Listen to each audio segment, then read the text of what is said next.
Six Sigma IAS, where aspirants becomes officer. Hello everyone, welcome to the core issues of 12th August 2026. इसमें क्या है, we discuss all the issues in a way that it is going to serve your mains as well as prelims requirement. And trust me, question किससे आता है? Question core issues जो होते हैं ना, उसी से आता है. हजार तरीके के न्यूज़ होते हैं न्यूज़पेपर्स में, आप उसको पढ़ने बैठोगे आप उतना रिटेन भी नहीं कर पाओगे. Focus only on what is important, the core issues, and questions are going to come from here in prelims as well as in mains. So आज के डेट में क्या है, जो तीन बहुत इंपॉर्टेंट इश्यूज हैं जो पेपर में डिस्कस किया गया है. The first one is India's rising dependence on US LPG. Second वाला बोल रहा है about the Mecca pact and the third one talks about EV transition. तो इतना हम क्या देख रहे हैं, एलपीजी क्राइसिस हमारा. अभी हमने क्या देखा था, कुछ दिन पहले भी हमने डिस्कस किया था about the strait of Hormuz, कि स्ट्रेट ऑफ हॉर्मूज में क्या है, किस तरीके से हमारा ऑयल सप्लाई डिसरप्शन हो चुका था. Now what is happening is, apart from strait of Hormuz we also have the strait of Bab el Mandeb. ठीक है, बाब एल मंदेब जो स्ट्रेट है वहां पर भी प्रॉब्लम्स स्टार्ट हो गई हैं. द हाउथीज, मतलब यमन के पास वाला जो स्ट्रेट है, the Houthis are creating problems over there. So now the thing is कि ये जब चीज़ें हो रही है ना, तो हम सोच रहे हैं कि हम क्या करें, अपना ऑयल, अपना जो एलपीजी है, हम जहाँ से प्रोक्योर करते हैं आज के टाइम पे 90% हम गल्फ कंट्रीज से मंगाते हैं. सो वी आर थिंकिंग कि हम और कहाँ से करेंगे, डाइवर्सिफाई करेंगे, हम यूएस से भी ला रहे हैं. बट द प्रॉब्लम इज कि ऐसा नहीं होना चाहिए कि हम एक से डिपेंडेंस हटा करके दूसरे पर डिपेंडेंट हो जाए. For example, it should not B कि अब हम यूएस से इतना ज्यादा खरीदने लगे. पहले हम सिर्फ 10% खरीदते थे यूएस से, अब ऐसा नहीं हो रहा है कि ऐसा नहीं होना चाहिए कि हम 90% सऊदी से शिफ्ट करके हम 90% क्या करें, यूएस से खरीदें. तो ट्रूली क्या होगा, एक तरीके से डाइवर्सिफिकेशन नहीं होगा. तो इसी के क्या क्या अलग अलग पर्सपेक्टिव्स हैं, ये हम देखेंगे. In the next one we are going to discuss about the Mecca pact. Now what exactly is Makkah pact? कल का अगर आपने वीडियो देखा है, वहां पर बहुत अच्छे से मैंने डिस्कस किया है with proper maps, with proper analysis कि एग्जैक्टली मक्का पैक्ट है क्या. वहां पर हमने नेटो के पर्सपेक्टिव से देखा था कि can we call it as an Islamic NATO. Today what we are going to do is, we are definitely going to cover about whether we can call it Islamic NATO or not. But what we are also going to do is कि why exactly this pact was made. क्या जरूरत पड़ा एकदम से कि इस तरीके से आप एक पैक्ट साइन करोगे, and what was the interest of each of these countries, because तीन कंट्रीज ने मिलकर साइन किया है इसको. फॉर एग्जाम्पल, कौन से तीन कंट्रीज हैं? We have Pakistan, we have Saudi and we have Turkey. ठीक है, तो ये इनके क्या डायमेंशन है, we are going to see. And finally we are going to see about आज का जो हमारा ईवी ट्रांजिशन पॉलिसी है ना, तो उसमें हम रिसाइकिल पे बहुत ज़्यादा ध्यान दे रहे हैं. बट सिर्फ रिसाइकिल करना is not enough. For example, एक अच्छा खासा, मान लो कि एक अच्छा खासा ईवी व्हीकल है, उसमें बस कुछ चीज़ें खराब हुई हैं उसकी, तो आप क्या करोगे? Do you scrap out the entire vehicle or do you just replace the components that have become that basically need to be discarded. अभी के टाइम पे क्या हो रहा है, the entire vehicles are being scrapped. So retrofitting जो है, retrofitting के बारे में जो मैंने अभी आपको बताया, retrofitting is something that we need to focus on, जिसपे अभी हम इतना ज़्यादा फोकस नहीं कर रहे हैं. अगेन, हर चीज को रेट्रोफिट भी नहीं किया जा सकता है. Some things also need to be scrapped. So what kind of balance we need to maintain in that we are going to discuss in this, right? So let us begin with today's discussion.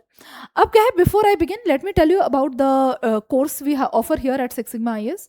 देखो, Six Sigma IAS में ना admission लेने का सबसे बड़ा आपका plus point जो है, एक तो आपको क्वालिटी मिलेगा, और दूसरा जो आपको मिलेगा personalised individual attention. The reason is कि this institute does not run on profit maximization motive. This is an institute by ex-civil servants. Here you can see we have Shikha ma'am. She has been the ex-chief commissioner of income tax. And हमारे batch के sizes जो है ना, वो काफ़ी limited हैं. क्यों limited है? बिकॉज वी वॉन्ट कि अगर स्टूडेंट के अंदर थोड़ा सा भी पोटेंशियल हो, what we are going to do is, we are going to give our best so that the student can achieve his or her goal. ठीक है, सो इसलिए do make sure you either you can give us a call or you can also visit our centre. It's hardly 200 meters, जो blue line पे ही है, Noida sector 15. You can come here. The courses are available both online as well as offline. So you can decide for yourself, because time is the most valuable thing. And getting guidance is also very important, because guidance नहीं होगा ना, तो आपको ऐसा लगेगा कि सही guidance नहीं हुआ तो हमने पूरा कोर्स तो कवर कर लिया. बहुत सारे कोचिंग में ऐसा होता है, you can go and take a review, कि कोर्स उनको लगता है स्टूडेंट्स को कि हमने पूरा कवर कर लिया, लेकिन ultimately at the end of the day उनको समझ में ही नहीं आया कि हमारा एटलीस्ट हमने सीखा क्या. That I can assure you is not going to happen here. Do go and see the Sure Win series जो हमारा इसी YouTube चैनल पे चल रहा है, जिसमें everyday Monday to Friday हम क्या करते हैं, we bring videos. For example, 5 बजे से 6 बजे आपको दिखेगा हिस्ट्री के videos. After that you will have polity class, then you will have about economy, geography and environment. ठीक है, so now let us begin. The first one, that is India's rising dependence on US LPG.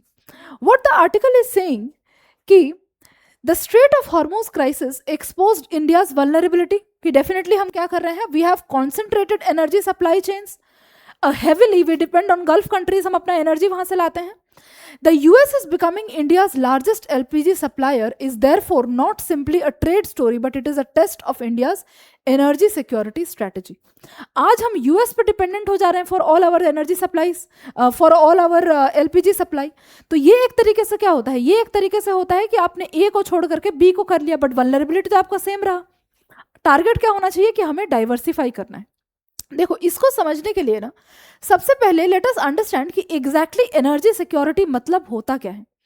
Energy security basically means ensuring that adequate, affordable, reliable, accessible, and sustainable energy is available to the citizens and the economy even during geopolitical, economic, and natural disruptions. ठीक है कि इन तीनों के जब time चल रहा है उसके टाइम पे भी आपके पास क्या होना चाहिए, आपके पास वो अवेलेबल होना चाहिए, अफोर्डेबल होना चाहिए. बिकॉज ओनली मान लो कि अवेलेबल है पेट्रोल पंप्स पे, लेकिन क्या है आप खरीद नहीं पा रहे हो उसको, इतना ज़्यादा हाई कॉस्ट पे अवेलेबल है, फिर भी हम एनर्जी सिक्योरिटी नहीं मानेंगे. लेट अस अज्यूम कि वो अफोर्डेबल भी है, वो एक वो अफोर्डेबल भी है और वो रिलायबल भी, मतलब वो आपको आराम से अफोर्डेबल कॉस्ट पे आपको मिल भी रहा है. बट देन अगर आपके घर के 100 किलोमीटर डिस्टेंस पे, आपके घर के 2-3 किलोमीटर डिस्टेंस के अंदर आपको नहीं मिल पा रहा है, तो क्या अगर आपको 100 किलोमीटर जाना पड़े अपने गाड़ी को धक्का दे करके, तो क्या आप उसको एनर्जी सिक्योरिटी मानोगे? तब भी हम नहीं मान पाएंगे energy security. So there are various dimensions to energy security. Energy security सिर्फ अफोर्डेबल होना नहीं होता है, सिर्फ अवेलेबल होना नहीं होता है. Energy security means when it is available, it is also affordable, it is also reliable. मतलब you know कि even if there is geopolitical disruption, economic disruption, natural disruption takes place, you definitely have uninterrupted supply of energy. Next is accessibility. Energy reaching all the regions and vulnerable groups, not concentrated only in cities maybe. And also it has to be sustainable. कि it should reducing environmental damage and ensuring long term availability. ये सारे को मिला के होता है energy security. Now what exactly are the various type of energy जो हमारे पास अवेलेबल है. हम एनर्जी सिक्योरिटी की बात करते हैं, but what exactly is the energy we talk about? Because एक तरीके का एनर्जी तो नहीं है, there are several types of energy. For example आप एनर्जी मतलब किस तरीके से जनरेट कर सकते हो. आप ऑयल बर्न करके जनरेट कर सकते हो, आप कोल बर्न करके जनरेट कर सकते हो, आप सोलर पावर को यूज करके जनरेट कर सकते हो, न्यूक्लियर पावर को यूज करके जनरेट कर सकते हो. So what are the various types of energy? The first thing is कि कोल, ये भी एक एनर्जी सोर्स ऑफ एनर्जी है हमारे पास. Petroleum, oil, natural gas, LPG, nuclear energy, solar energy, wind energy, hydro power and biomass और biofuels. So these are various type of main energies that are available. और इनका supply सबसे ज्यादा use कहाँ होता है? For example if you see coal का कहाँ है? Electricity generation, steel, cement industry. यहाँ पर if you see oil and petroleum का है, transport, petrochemicals, aviation industry definitely. LPG सबसे बड़ा है उसका households. Next what you have is and also fertilisers here for natural gas. Nuclear energy का क्या है? Large scale low carbon electricity generation and so on. इस तरीके से क्या है ना कि यू डेफिनेटली मस्ट नो कि what exactly is energy security and what are the various types of and main types of energy that are available. Now let us go back to the article and see what it says. So what does the article say? India has sharply diversified its LPG imports source amidst geopolitical disruptions. The petroleum minister Hardeep Singh Puri stated that around 67% of India's LPG imports are now coming from the United States. तो 64% हम क्या कर 67% हम क्या कर रहे हैं? US से कर रहे हैं. पहले हम, इसका मतलब क्या है कि हम अल्टीमेटली एक दूसरे पावर पे डिपेंड हो जा रहे हैं एक से हट के. A major shift from the earlier policy of securing only 10%. पहले हम सिर्फ 10% करते थे. So we jumped directly from 10% to what? To 67%. The shift followed disruptions around the Strait of Hormuz, through which nearly 90% of India's Gulf LPG supplies traditionally passed. India is the world's second largest LPG importer. Remember this, because हमने क्या किया है? हमने बहुत ज़्यादा काम किया है. किस चीज़ के लिए? हमने बहुत ज़्यादा काम किया है. उज्ज्वला योजना, ये वो बहुत सारे हम लेके आए थे, अलग अलग टाइप ऑफ योजनास, जिससे हमने क्या किया था? LPG सप्लाई हमने घर घर तक पहुंचाया है. And why also India is the largest this importer of LPG? Because आप देखोगे ना कि बहुत सारे कंट्रीज में इंडक्शन का भी काफ़ी ज़्यादा यूज़ होता है, ठीक है, कुकिंग वगैरह करने के लिए। लेकिन हमारे यहाँ पर क्या है, हमारे यहाँ पे हम अभी भी जो गैस स्टोव्स है ना उसका काफ़ी ज़्यादा यूज़ करते हैं, तो उसके लिए भी house hold demand of LPG is very high. Next, what the article says is कि why exactly the US diversification versus proximity. ये बोल रहे हैं कि 67% अगर हम बोल रहे हैं कि हम यूएस से खरीद रहे हैं और गल्फ पे हम डिपेंडेंस कम कर रहे हैं, तो एक फैक्टर ध्यान में रखने की बात है कि यूएस से लाने में हमें कितना टाइम लग रहा है. हमें यूएस से लाने में कम से कम 25 से 30 दिन टाइम लगता है कि आप यूएस यहाँ पर है, यहाँ से व्हाट यू डू इज कि through waterways what you do you bring here, आप एलपीजी उसको मंगा रहे हो. जबकि गल्फ कंट्री से कितना टाइम लगता है, only 5 to 10 days. So cost, अब इतना ज़्यादा अगर लंबा टाइम लगेगा एलपीजी को वहाँ से यहाँ तक ट्रांसपोर्ट करने के लिए, that means what, the cost is also going to increase. तो ये बर्डन कौन बियर करेगा ultimately? Either this burden will be borne by the households or this burden will be borne by the companies, the oil manufacturing companies and so on. So that's what it says कि therefore diversification improves geopolitical resilience but may increase shipping and freight costs. The article highlights a crucial paradox, that is India may reduce dependence on the Gulf only to create dependence on the US. So energy security is not achieved merely by changing suppliers. It requires what? Multiple suppliers, domestic production, storage and alternate fuels. ठीक है, तो ये सारी चीज़ों को हमें क्या करना है, हमें साथ में लेके चल रहे हैं, not exactly just shifting one partner to another partner. Domestic LPG production, देखो हो सकता है कि अभी हमें इमीडिएट बेसिस पे चाहिए था, तो हमने क्या किया, हमने यूएस से ज़्यादा हमने इंपोर्ट कर लिया, but that should not become the norm. That's what the article is saying. Domestic LPG production is also being increased, कि अपने घर का प्रोडक्शन भी डेफिनेटली इंक्रीज करो. The article notes that LPG production has historically lagged consumption. During crisis, the refineries were directed to maximize LPG output by diverting जो हम propane है, butane है and butane and other streams into LPG pool, कि इनका use कहाँ करो, आप पहले प्रायोरिटी देके LPG जो है उसको प्रोड्यूस करो, ताकि घर के जो हाउस होल्ड सप्लाईज हैं they should not be affected. LPG production increase significantly, helping absorb some of the shocks जो भी स्टेट ऑफ हॉर्मुज के बाद देखने को मिला. There is also a physical dimension. LPG is politically sensitive because it's a household necessity. और लोगों के जब पॉकेट पे पिंच होना स्टार्ट करता है, then politically it is not good. If international LPG prices rise but domestic prices are kept low, then oil manufacturing companies जो है they suffer because of under recoveries. The article cites accumulated OMC, that is oil manufacturing companies, under recoveries of about 59,000 crores. ये बोल रहे हैं कि oil manufacturing companies जो हैं लगभग ये 59,000 crores जो है अब जितना वो खर्च करते हैं उसका वो अंडर रिकवर कर रहे हैं. समझ में आया? उतना पैसा वो रिकवर ही नहीं कर पा रहे हैं जितना वो खर्च कर रहे हैं, creating a physical balance sheet pressure for these companies. Next तो ये मैंने बता दिया. Next, what should be the way forward exactly? Way forward में बोल रहे हैं कि diversify but avoid placing one dependency with another dependency. First thing कि गल्फ से शिफ्ट करके यूएस पे मत डिपेंडेंट हो जाओ. Second is increase domestic oil and gas exploration and LPG production, कि हमारा जो एक्सप्लोरेशन है वो तो हमें करना ही है, कि हमारे खुद के कंट्री में जहाँ जहाँ हमारे पास ऑयल एंड गैस के रिसोर्सेज हैं उसको हम अच्छे तरीके से मैप करें, उसका सही यूटिलाइजेशन करें. Along with that we also have to increase LPG production. Third is build strategic LPG or LNG storage, that is petroleum gas or natural gas liquefied storage alongside the existing petroleum reserves. India is considering expanding strategic fuel storage to include LPG and LNG. ऐसा नहीं होना चाहिए कि हमारे पास कुछ storage तो होना चाहिए. जैसे पेट्रोल क्या है, हम ऑलरेडी स्टोर करके रखते हैं कि एटलीस्ट चलो नेक्स्ट 3 महीने का सप्लाई तो हमारे पास होना चाहिए. अब ये सेम चीज़ हमें क्या करना पड़ेगा, LPG एंड LNG का स्टोरेज जो है उसको भी बढ़ाना पड़ेगा. Next is develop multiple import corridor suppliers including Australia, Africa, US and other regions. So not just US, we should also include what, Australia, Africa, and definitely keep US and other regions as well. Next is accelerate renewables, nuclear power, biofuel, electrification and reduce fossil fuel vulnerability. Very very important. And इस पे भी क्या है ना, मैंने एक article already discuss किया था.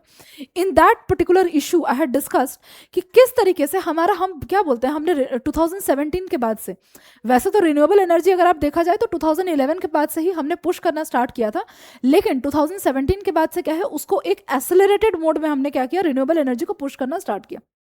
हाउएवर व्हाट हैपेंस इज कि रिन्यूएबल एनर्जी की जब हम बात करते हैं ना, तो हम जनरेशन कैपेसिटी की बात करते हैं. That means let us assume कि मैंने क्या किया, ये एक पावर प्लांट बनाया. Now what happens is, let us assume wind power plant बनाया मैंने इसको, एंड आई सेड कि लेट अस अज्यूम इसका 20 गीगावाट जनरेट करने का कैपेसिटी है. द प्रॉब्लम अराइजेस कि दिस इज द कैपेसिटी. ऐसा मतलब ये नहीं है कि एक्चुअली ये जनरेट हुआ है. जस्ट बिकॉज मैंने ये विंड पावर लगा दिया, इसका मतलब ये नहीं है कि ये जनरेट हो गया. ये उसका कैपेसिटी है. बहुत बार क्या होता है कि जनरेट भी कर ले रहा है अगर ये 20 गीगावाट, इसको क्या करना पड़ेगा, ट्रांसमिशन, ट्रांसमिट. ठीक है, ये जो ट्रांसमिट करने वाली जो बात होती है ना, कि ट्रांसमिशन जो चीज़ है उसमें भी देयर इज अ लैग. तो यहाँ पर ये बोल रहे हैं कि it's not just about renewable energy, it's also about accelerate renewable nuclear power, biofuel, electrification to reduce fossil fuel deficiency, improve energy efficiency and reduce wastage. ये जो हम बोल रहे हैं, ट्रांसमिशन पे ध्यान दो, वेस्टेज नहीं होना चाहिए, इनफ होना चाहिए कि वो ट्रांसमिट भी कर सके. आज के टाइम पे देयर इज अ प्रॉब्लम कि ट्रांसमिटर्स भी हमारे पास कम है. Maintain targeted LPG subsidies for vulnerable house hold while avoiding prolong जो अफोर्ड कर सकते हैं उनसे थोड़ा कम कर सकते हैं. And ultimately India's goal should be diversify, domestic capacity increase करो, स्ट्रैटेजिक रिजर्व जो है उनको इंक्रीज करो, क्लीन एनर्जी में ट्रांजिशन पे ध्यान दो, rather than simply changing suppliers. Next is कि फॉर एग्जाम्पल इससे प्रीलिम्स में अगर क्वेश्चन आए तो कैसे आ सकता है, with reference to India's LPG security consider the following statements. First is India is heavily dependent on imported LPG. True. The Strait of Hormuz is important for India's Gulf LPG supply. Is true. Diversification of LPG suppliers completely eliminates India's energy security risks. Not at all.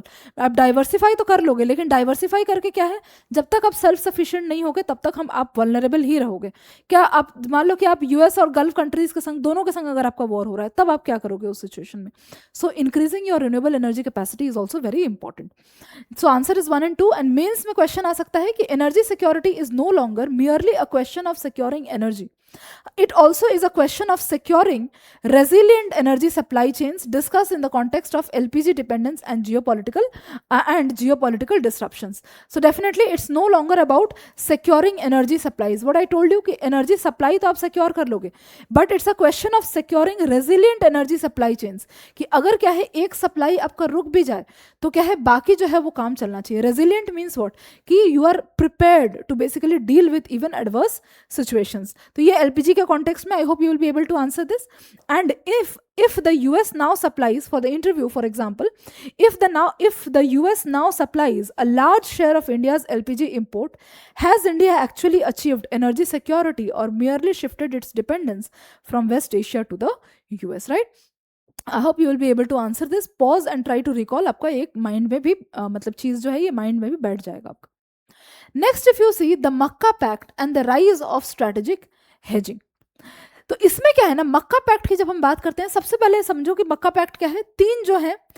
तीन countries ने मिल करके they decided, Turkey, Saudi Arabia and Pakistan, they decided कि हम क्या करेंगे, हम एक pact sign कर रहे हैं. ठीक है, एक पैक्ट साइन कर रहे हैं, मतलब एक काइंड ऑफ एक joint agreement kind of sine कर रहे हैं, जिसमें हम क्या बोल रहे हैं, जिसमें हम बोल रहे हैं it's central principle is an armed attack on one member will be treated as an attack on all of the three, giving the pact a collective security character. Now here what they are saying is कि ये जो चीज़ है ना कि एक पे अगर आप अटैक करोगे तो हम मानेंगे कि आप सारे पे अटैक कर रहे हो. हाउएवर इसी की वजह से इसको बोल रहे हैं कि ये सेम क्लॉज कहाँ पे है, that is rule number 5 of NATO जो है, that is similar. Rule number 5 of NATO भी यही बात बोलता है कि अगर एक नेटो का मेंबर है उस पर अटैक होता है तो बाकी नेटो के जो मेंबर्स हैं वो भी अपने आप पे उसको एक कलेक्टिव अटैक की तरह देखेंगे. So can we call this particular thing as an Islamic NATO. So for the time being अगर आप देखोगे ना तो इनके पास नेटो का क्या है, नेटो का एक परमानेंट हेडक्वार्टर है, नेटो का एक परमानेंट फोर्सेस हैं, जो सारे कंट्रीज क्या हैं अपने फोर्सेस वहाँ पे भेजते हैं, they are properly well trained वगैरह, तो उनके एक कॉमन फोर्सेस भी हैं, उसका एक कॉमन आपको दिख जाएगा कॉमन फंड एटसेट्रा भी है. ऐसा कोई चीज़ एट द प्रेजेंट टाइम क्या है हमें ये देखने को नहीं मिल रहा है. ये मक्का पैक्ट जो है उसमें इस तरीके का कोई भी फिलहाल कोई प्रोविजन नहीं है. इसलिए एग्जैक्टली हम इसको इस्लामिक नेटो की तरह अगर ट्रीट करते हैं तो थोड़ा बहुत may be it's a wrong presumption. Also अगर आप इस्लामिक वर्ड यूज कर रहे हो so it's mostly kind of कि सुन्नी कंट्रीज की तरह आप देख सकते हो. बट हाउएवर इफ यू सी कि दिस यहाँ पर ये क्या है, ये काइंड ऑफ ये मोनार्की है, हावेवर यहाँ पर क्या है, टर्की इज मोर मतलब ऐसा नहीं है कि एकदम स्ट्रिक्ट इस्लामिक प्रिंसिपल्स को फॉलो कर रहा है, या फिर more of kind of westernise, थोड़ा डेमोक्रेटिक तरीके से ही काम करता है, वेस्टर्नाइज तरीके से काम करता है. सो इसको इस्लामिक अगर हम बोल दें तो ये चीज़ बोलना भी अभी at the present point of time थोड़ा it will be a kind of presumption. ठीक है, तो अभी हमें क्या करना है, अभी हमें मक्का पैक्ट के ये एग्जैक्टली हम इसको इस्लामिक नेटो नहीं बोल सकते हैं एट द प्रेजेंट टाइम, ये जिस कंडीशन में है. However what we can do is it is very initial stage and we have to observe. We are also going to see कि इंडिया के लिए क्या इंप्लीकेशन है. फॉर नाउ अंडरस्टैंड दिस कि ये जो क्लॉज है ना, ऐसा लगता है कि ये क्लॉज इसलिए डाला गया है ताकि ये क्या कर सके, ये बाकी के जो कंट्रीज है ना उसको रोक सके इन पे अटैक करने के लिए. It does not actually mean कि फॉर एग्जांपल इंडिया और पाकिस्तान के बीच में अगर वॉर हो रहा है तो सऊदी अरेबिया सीधा आ जाएगा पाकिस्तान का हेल्प करने के लिए. बिकॉज इंडिया एंड सऊदी के रिलेशंस क्या है, we have good relations between India and Saudi. So the point is कि ये जो ग्रुपिंग है ये किस चीज़ को माइंड में रख के किस चीज़ को माइंड में रख के बनाया गया है. ये अगर आप जिस मक्का जॉइंट डिफेंस अग्रीमेंट देखोगे, the target here is West Asia का changing security equation of West Asia, जहाँ पे ईरान जो था वो पहले क्या था, Iran is a Shia country, majority Shia domination है. तो ईरान जो था ना पहले because of US sanctions and so on उतना ज़्यादा प्रोमिनेंट मतलब थोड़ा बहुत उसको नहीं देख रहे थे. लेकिन अभी क्या है, अभी जो इक्वेशन है यूएस और ईरान के बीच में, because of its strategic location around the strait of Hormuz, Iran का जो दबदबा है वो भी थोड़ा बहुत इंक्रीज कर रहा है. That's why Saudi Arabia if you see they don't want to, पहले ये लोग क्या कर रहे थे, पहले यूएस पे ऊपर ये लोग काफ़ी ज़्यादा डिपेंडेंट थे for the safety and security of the area. However now they are trying to reduce their dependence on what, reduce their dependence on the US. So that's what it is. Now see what the article is saying. The agreement is significant because it indicates a possible shift from West Asia's traditional dependence on external security providers, particularly the US, towards greater regional security cooperation. It looks like the immediate response जिसके लिए इन्होंने create किया है, that is the changing West Asian dynamic, especially Iran.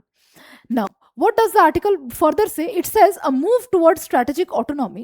For decades, the Gulf security has relied heavily on the US. Saudi Arabia, however, has increasingly sought to diversify its security partnership. After attack on it's oil infrastructure, जो कि अभी ये जो US Iran में देखा गया था war के टाइम पे, and continuing tensions with Iran, it decided to move to a other joint pact, not just depend on US. The pact therefore represents a hedging. Hedging क्या है? हेजिंग इट मीन्स कि आप क्या कर रहे हो, यूएस के संग जो टाइज है उसको ब्रेक नहीं कर रहे हो, that tie is continuing, along with that क्या कर रहे हो आप, अपना एक दूसरा रीजनल ग्रुपिंग जो है उसको भी कनेक्ट, उसको भी बनाने की कोशिश कर रहे हो. So you are hedging between the two, not one or the other. If you see here, for example, Turkey क्या है? Turkey is already a member of NATO. तो टर्की क्या है, नेटो का भी मेंबर है. टर्की जो है इसने मक्का जॉइंट डिफेंस एग्रीमेंट का भी मेंबर है. So it's not, they are not trying to go into a conflict, they are more trying to do what, they are more trying to do hedging, ताकि ये दोनों के संग जो है रिलेशन मेंटेन करके चल सके.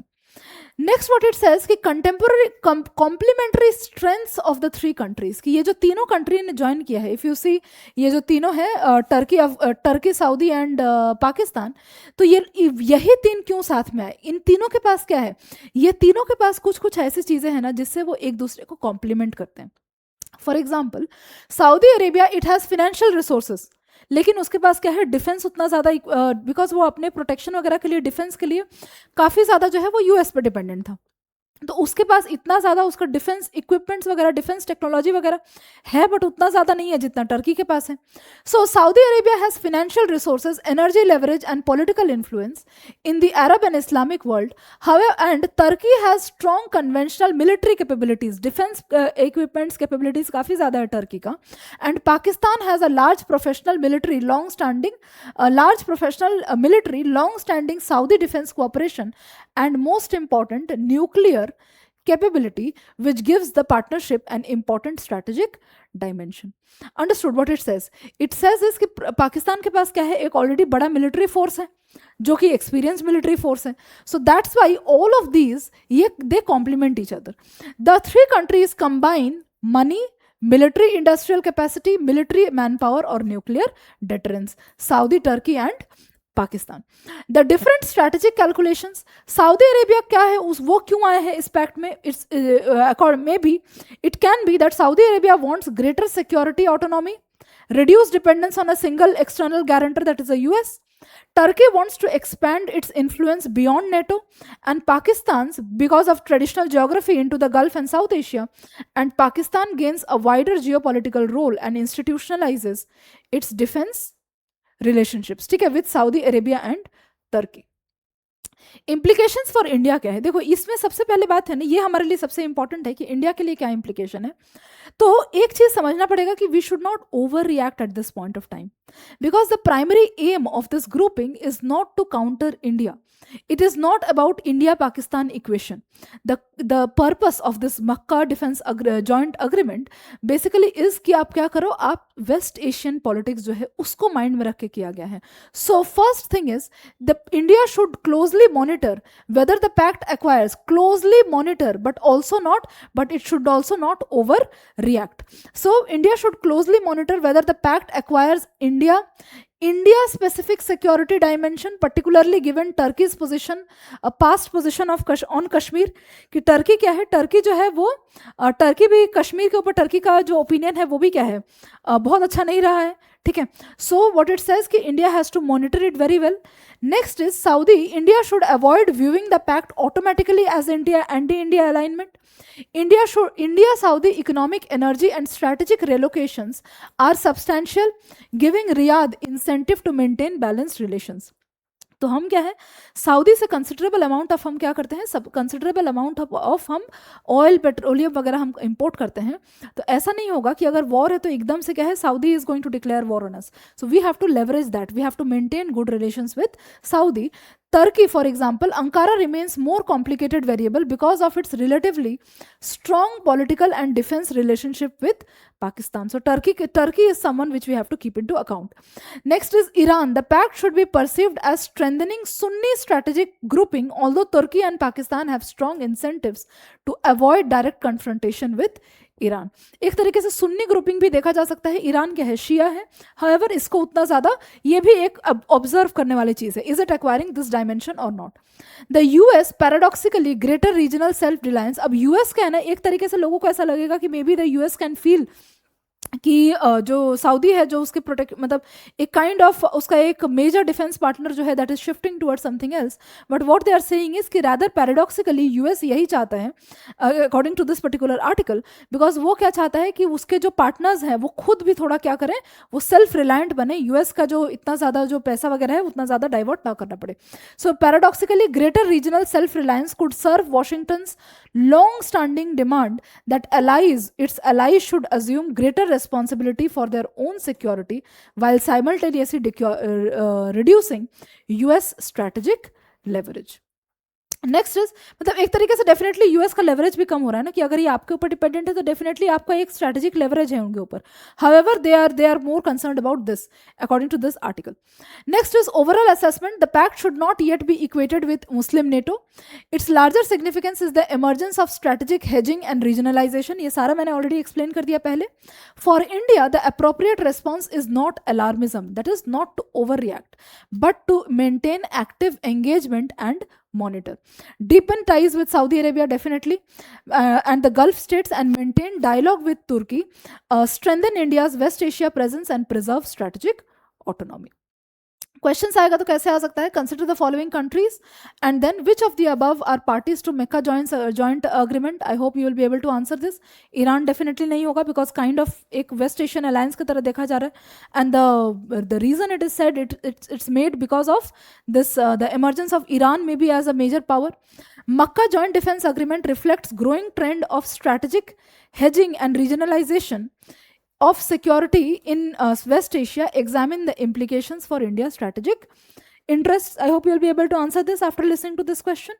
Try to pause and think आप इसमें क्या include कर सकते हो. And mains में कैसे आ सकता है कि if Saudi Arabia remains an important strategic and economic partner of India, how should India respond to its defense pact with Pakistan and तुर्की. So definitely you will be able to answer this. Pause and think. इससे क्या है आपका recall भी हो जाएगा and आपके mind में बैठ भी जाएगा चीज़. And the final one for today is the missing reuse principle in India's EV transition journey. देखो इसमें क्या है ना कि सबसे पहले यहाँ पर बोल रहे हैं कि what exactly is the issue? Understand this. India's electric mobility transition is gaining momentum because more and more people are adopting EV vehicles. Manufacturing investment and policy startup, government क्या कर रहा है, स्टार्टअप्स को पैसे भी दे रहा है, इंसेंटिव्स भी दे रहा है. Now what is happening, the article argues that India's approach to vehicle end of life management needs to go beyond scrapping and recycling. आज का हमारा फोकस क्या होता है जनरली, हम उसको स्क्रैप कर देते हैं या फिर हम उसको रिसाइकल कर देते हैं. हाउएवर रीयूज वाला जो कंपोनेंट है ना, that is missing. Reuse component means, यहाँ पर see this, what it means here is कि let us assume, या इसके इमेज से ना it's going to be more clear. If you see this कि ये old vehicle है, ठीक है, let us assume ये old CNG vehicle है.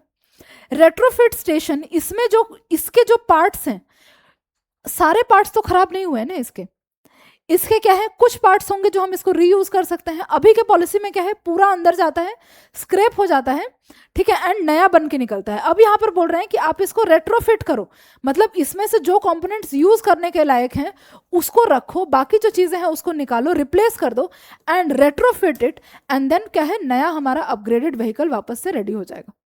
अंडरस्टूड. तो यही चीजें बोल रहे हैं. तो इससे क्या है, वेस्टेज जो है हमारा एक तरीके से कम होगा.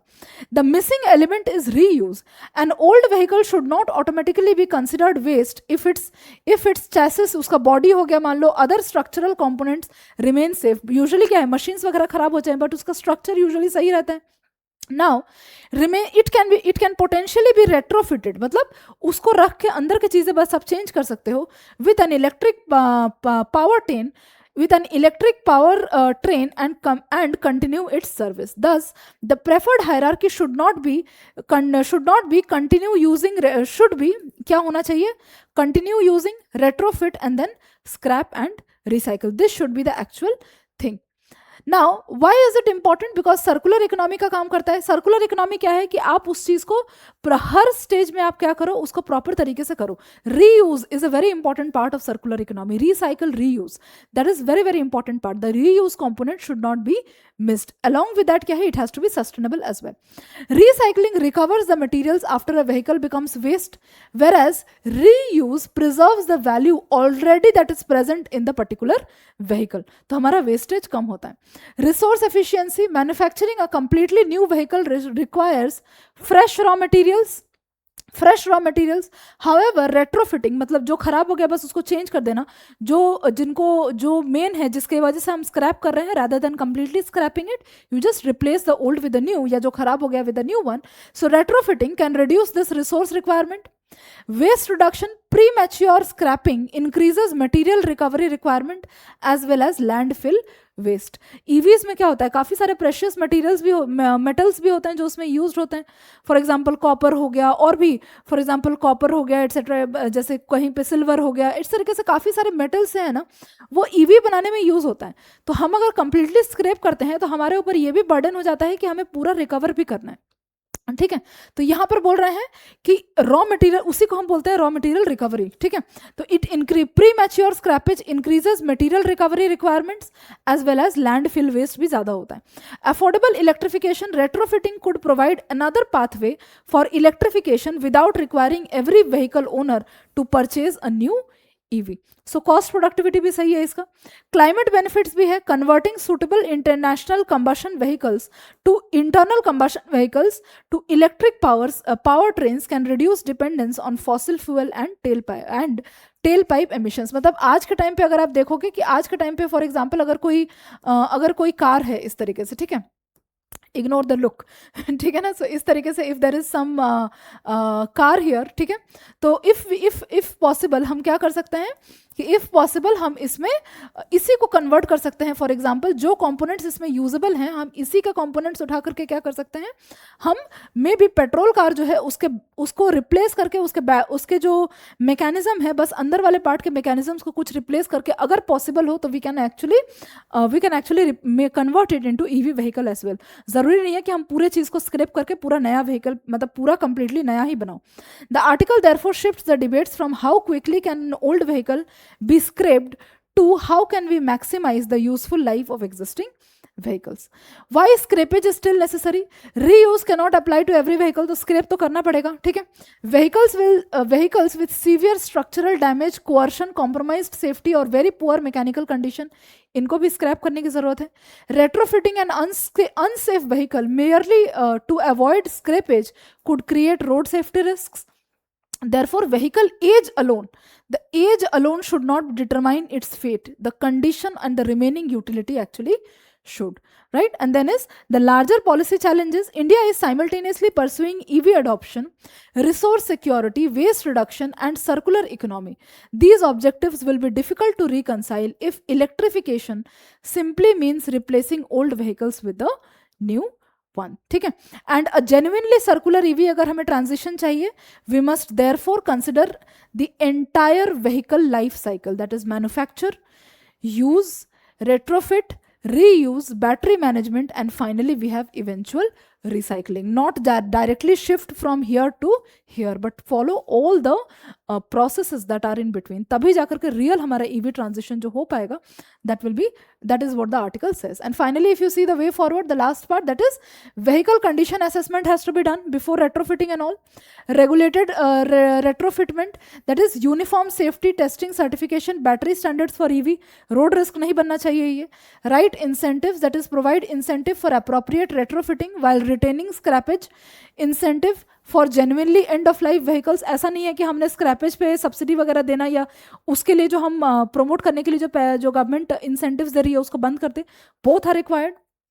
Complete circular economy, integrate vehicle reuse with battery second life application, manufacturing and recycle of critical materials जो कि यूज होता है उनमें. And to conclude, India's EV transition should not be a replica and should not be a replace and discard model.